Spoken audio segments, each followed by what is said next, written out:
Most arguments aren't really about truth. They're about ego, fear, insecurity, and the desperate need to dominate. And every time you let someone pull you into their emotional storm, you lose control of yourself long before you lose control of the conversation. You felt it before. Voices rising, accusations twisting, old wounds suddenly resurfacing as ammunition. Your heart races, your clarity disappears, and afterward, you replay everything you said, wishing you had stayed calm, wishing you had stayed in control. Stoics understood something most people still don't. You don't end an argument by overpowering someone. You end it by asking the right questions. Questions that expose false logic, neutralize emotional chaos, and force the conversation back into the realm of reason. Today, you'll learn 7 Stoic questions that instantly flip the power in any argument, without shouting, without losing your composure, and without betraying your dignity. Comment below. Control the mind. 1. What exactly do you mean? This is the question that destroys 50% of all arguments before they even begin. Because vagueness is the battlefield where emotional chaos wins. Clarity is where Stoics win. Most arguments start with an attack that is intentionally vague. You always, you never, you don't care, you're impossible. These phrases sound powerful, but they collapse the moment you ask for precision. The mind loves drama, not accuracy, and vague accusations thrive in that fog. Stoics knew that when emotions rise, language becomes imprecise. People speak from wounds, not from truth. So when you respond with a calm, grounded question, what exactly do you mean? You force their mind out of emotion and back into logic. You shift the argument from a storm to a structure. This question doesn't challenge the person. It challenges the story they're telling. And that's why it works. Most people don't realize how exaggerated their statements are until they are asked to repeat them with accuracy. Suddenly, "You never help around here" becomes "I felt overwhelmed today." The argument dissolves because the truth underneath the anger is softer, clearer, and far more human than the story their emotions created. Clarity interrupts chaos. Clarity disarms defensiveness. Clarity restores control. Imagine someone saying, "You're impossible to talk to." Your instinct is to defend yourself, justify yourself, and argue your perspective. But that reaction hands them the steering wheel. A Stoic response takes the wheel back. What exactly do you mean by impossible? This question is not aggressive. It is disciplined. It requires the other person to slow down. It requires them to think. It requires them to commit to the truth instead of their emotions. And here's the deeper psychology. When someone is forced to clarify, they must replace emotional exaggeration with factual language. They must shrink the argument back to its real size, something manageable instead of catastrophic. Marcus Aurelius wrote that the mind should strip things down to their essence. This question does exactly that. It strips the drama away and leaves only what is real. The moment they clarify, 2 things happen. You regain composure because you're now dealing with facts, not feelings. They regain perspective because their attack no longer holds emotional weight. And here's the secret. Clarity exposes motive. Sometimes the argument isn't about the words at all. Sometimes it's about fear, insecurity, loneliness, or resentment. When you calmly ask, "What exactly do you mean?" you open the door to the real conversation, not the emotional explosion that hides it. Tone matters. Delivery matters. Composure matters. Say it slowly. Say it neutrally. Say it like someone who refuses to be pulled into the fog. Because arguments thrive on momentum, and this question stops momentum cold. It forces precision, and precision kills conflict. So the next time someone launches a vague accusation, don't defend yourself. Don't match their energy. Don't take the bait. Just ask the simplest, sharpest Stoic question. What exactly do you mean? And watch the entire argument reshape itself around your calm. 2. What evidence do you have for that? This is the question that instantly cuts through exaggeration, storytelling, and emotional distortion. Because arguments collapse when they are forced to stand on facts. Most people don't argue from truth. They argue from fear, insecurity, assumptions, and the need to feel superior. When someone attacks you, they rarely bring evidence. They bring emotion dressed up as certainty. That's why this question is devastating. It demands truth in a moment when the other person is least prepared to provide it.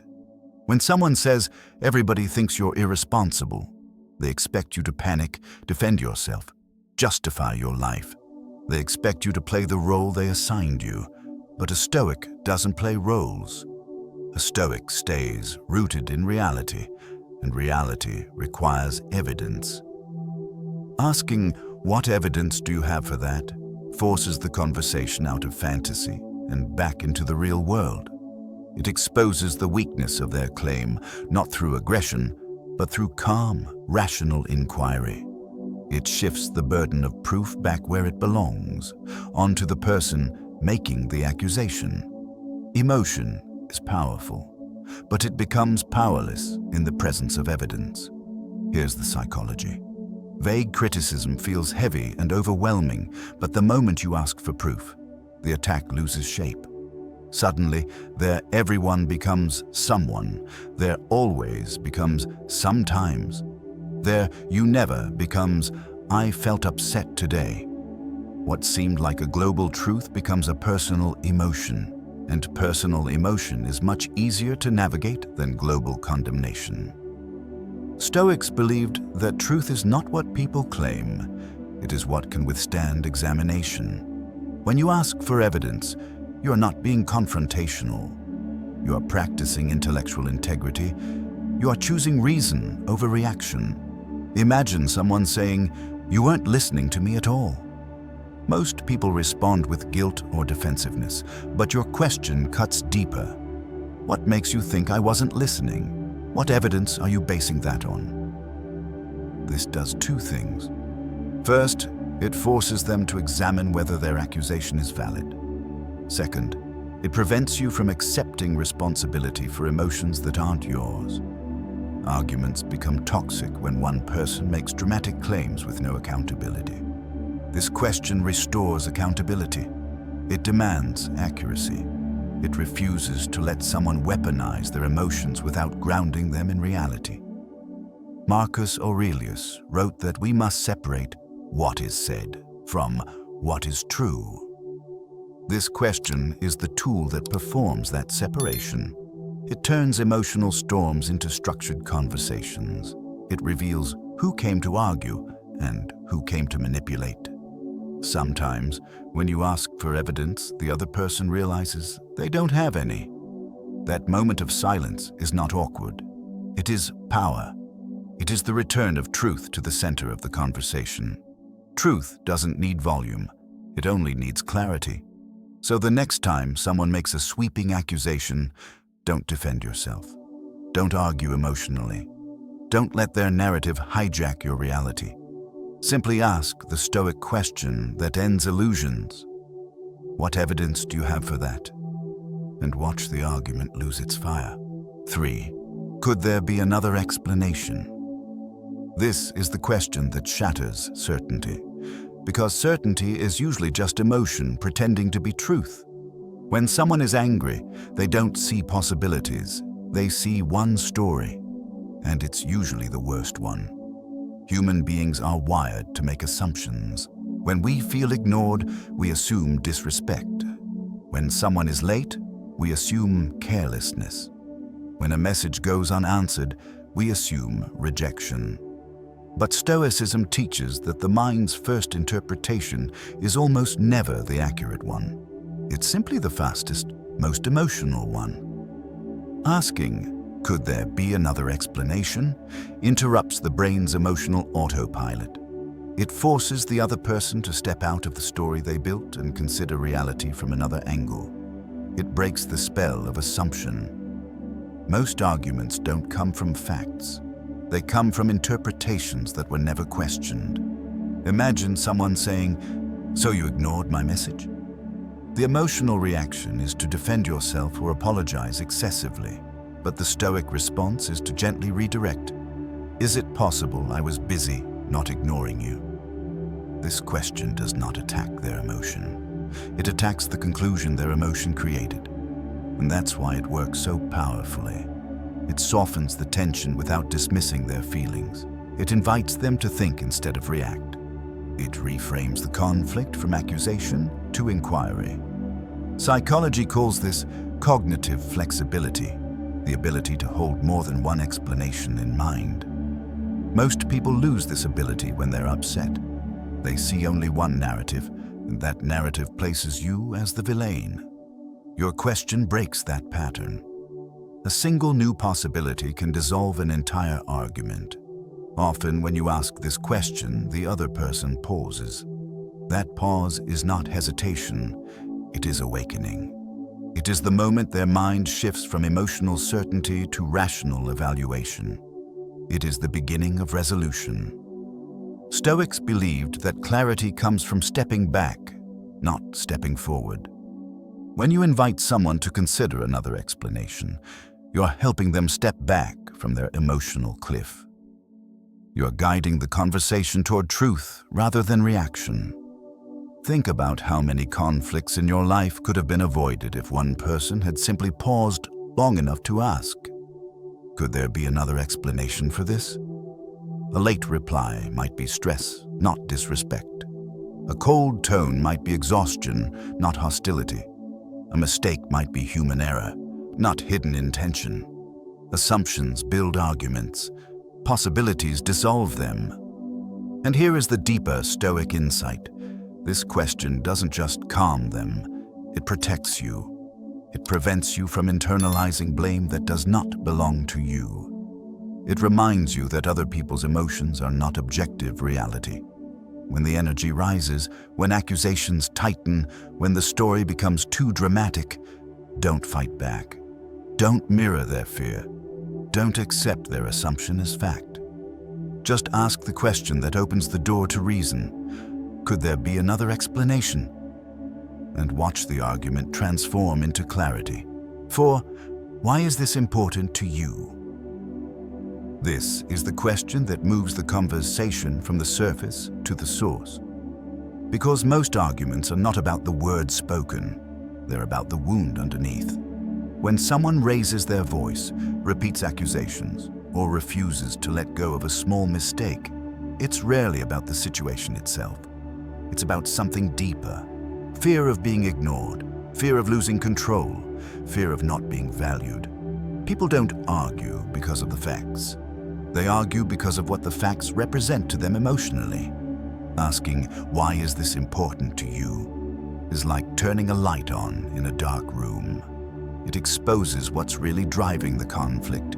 It shifts the focus from the external problem to the internal meaning. And this is where real resolution begins. Arguments escalate when people feel unseen. Clarity begins when people feel understood. Imagine your partner yelling because you came home late. On the surface, the issue is time. But when you ask, why is this important to you? The truth emerges. They felt forgotten. They felt anxious. They felt unprioritized. The argument wasn't about the clock. It was about connection. This question doesn't defend. It doesn't attack. It invites honesty. That's why it's disarming. It bypasses the ego and speaks directly to the heart. Even the most defensive person softens when they are invited to express what's truly hurting them. From a psychological standpoint, this question opens the door to emotional awareness. When people articulate their deeper fears, they become calmer. They begin to understand themselves, not just blame you. And when they understand themselves, the argument loses its fire. Stoics believed that emotional intelligence is not about suppressing emotions, but about understanding the judgments that create them. This question pulls those hidden judgments out into the open. Surface arguments are loud. Root causes are quiet. Sometimes you'll be shocked by what comes out when you ask this question. The issue you thought you were fighting about may not be the issue at all. Missing a message might trigger abandonment fears. A forgotten task might symbolize lack of respect. A rude tone might reflect a stressful day that had nothing to do with you. And here's the real power.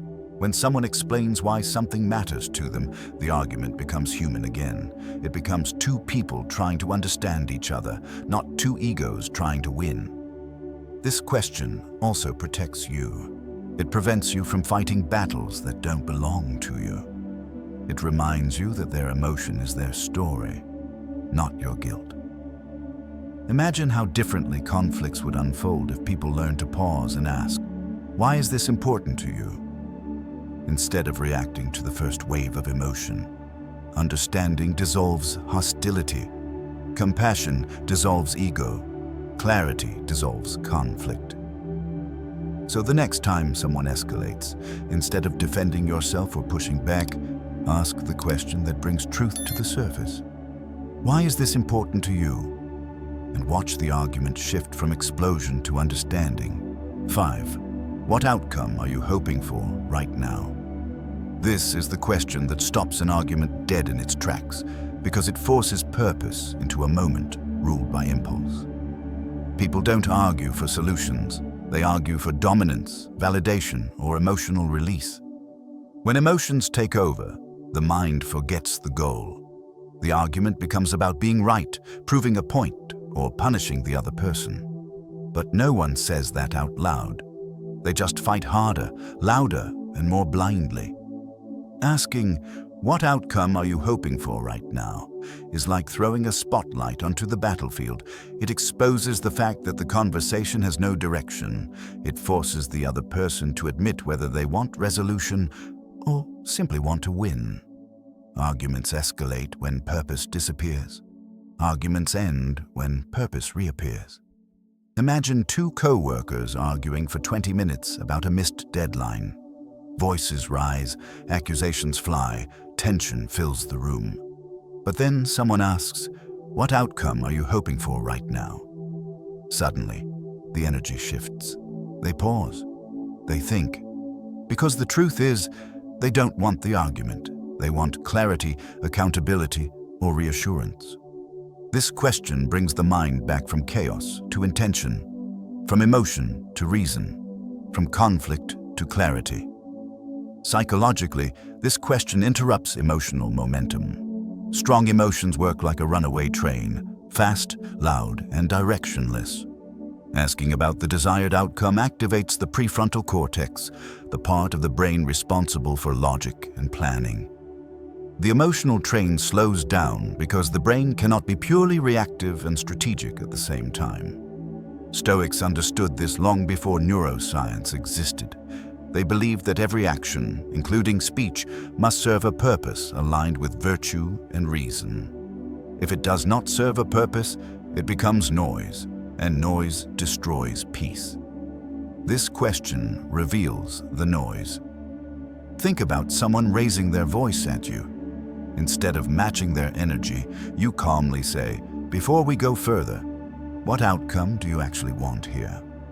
They must now either define a reasonable goal that makes resolution possible, or admit, consciously or subconsciously, that they just want to fight. Either way, the truth comes forward. You cannot solve a problem that has no defined purpose. This question defines the purpose. And here's the deeper power. It also protects you. Instead of getting dragged into an endless emotional loop, you anchor the conversation in direction. You take leadership not through dominance, but through clarity. Sometimes the outcome they want is completely different from what you assumed. Maybe they want reassurance, not an explanation. Maybe they want acknowledgement, not defense. Maybe they want honesty, not perfection. This question uncovers that hidden desire. Clarity doesn't just calm arguments. Clarity transforms them. So the next time an argument spirals, don't raise your voice, don't defend every detail, and don't let emotions choose your responses. Ask the question that demands intention. What outcome are you hoping for right now? and watch the argument collapse under the weight of its own lack of purpose. 6. Are we trying to solve the problem or trying to win the argument? This is the question that exposes the ego, because every argument has two layers, the issue and the need to win. And most conflicts are fueled not by the issue, but by the ego fighting beneath it. When people argue, they often forget what they're arguing for. The purpose dissolves. The conversation turns into a battlefield where each person tries to protect pride, defend identity, or avoid feeling small. The original problem gets buried under layers of defensiveness and emotional noise. Asking, are we trying to solve the problem or trying to win the argument, pulls the entire exchange out of ego and back into intention. It is a mirror held up to the other person and to yourself. Ego thrives in darkness. This question turns on the lights. When someone hears it, they are forced to confront their real motive. Are they here to find truth or simply to avoid feeling wrong? Are they seeking resolution or seeking victory? Even the most heated person cannot escape the introspection this question initiates. Psychologically, this question disrupts the emotional escalation cycle. Ego-driven arguments depend on momentum. One accusation leads to another. One raised voice leads to a louder one. But when you ask this question calmly, neutrality breaks the chain reaction. Imagine someone shouting at you, locked into winning mode. You look at them with calm steadiness and say, I want to solve this with you. Are we solving the problem, or are we just trying to win right now? Their anger hits a wall, not because you resisted, but because you didn't participate in the ego dance. Stoics knew that ego is the source of most suffering. A bruised ego interprets disagreements as attacks. A fragile ego confuses correction with humiliation. An inflated ego refuses to consider being wrong. This question slices through all of that. It reminds both sides that you are not enemies. You're two minds trying to navigate a problem. Most people don't want to admit they're trying to win. The moment they recognize it, the emotional inflation deflates. Their tone softens. Their body relaxes. Their mind shifts from combat to collaboration. And here's the deeper truth. If someone insists on winning, they have already lost control of themselves. No Stoic ever considered that victory. This question also sets your boundary. It communicates, I will engage in solutions, not battles. I choose clarity, not chaos. I won't participate in ego wars. It places you in the position of emotional leadership without aggression. You become the calm center in the storm, the one who pulls the conversation back to purpose, not pride. In many cases, asking this question reveals that the argument is no longer about the original issue at all. It's about hurt feelings, unspoken expectations, or unresolved tension. Once identified, those can finally be addressed. Ego escalates, intention resolves. This question restores intention. So when the argument spirals, when voices rise, when logic fades and emotions take over, don't push harder. Don't match their volume. Don't try to win. Ask the question that disarms ego and resets the room. Are we trying to solve the problem or trying to win the argument? And watch the entire conflict shift from domination to cooperation. 7. What part of this is actually in our control? This is the question that ends arguments. Not by overpowering the other person, but by stripping the conflict down to its core. Because every argument grows from focusing on what we can't control and ends the moment we return to what we can. In the heat of conflict, people blame, predict, assume, exaggerate, and relive old wounds. None of these are within anyone's control. When emotions flare, the mind reaches into the past or imagines the future, searching for ammunition instead of clarity. The argument becomes bigger, messier, and more painful because both people are fighting over things they can't change. Asking, what part of this is actually in our control, pulls the conversation out of fantasy and back into reality. It shifts attention from chaos to responsibility, from emotional storms to grounded truth. Arguments shrink when responsibility grows. They dissolve when control becomes clear. Imagine someone spiraling about something that already happened. You embarrassed me last night. You ruined everything. You always make things worse. Most people take the bait and start defending themselves line by line. But the Stoic response is simple and disarming. What part of this can we actually control right now? This question eliminates the smoke and leaves only what can be acted upon. It forces the other person to differentiate between what happened, what can be changed, and what must simply be accepted. Suddenly, the argument loses its emotional fuel because you can't fight what you've already accepted, and you can't control what doesn't belong to you. Psychology calls this cognitive grounding, bringing someone back from emotional overactivation into logical focus. Stoics discovered this long before psychology gave it a name. Marcus Aurelius wrote that the mind must constantly return to what is within its power. Everything else is noise. This question reveals the noise. It protects you from being drawn into guilt over the past, fear of the future, or responsibility for emotions that aren't yours. It asks both people to identify what can actually be done in the present moment, because only the present moment can be changed.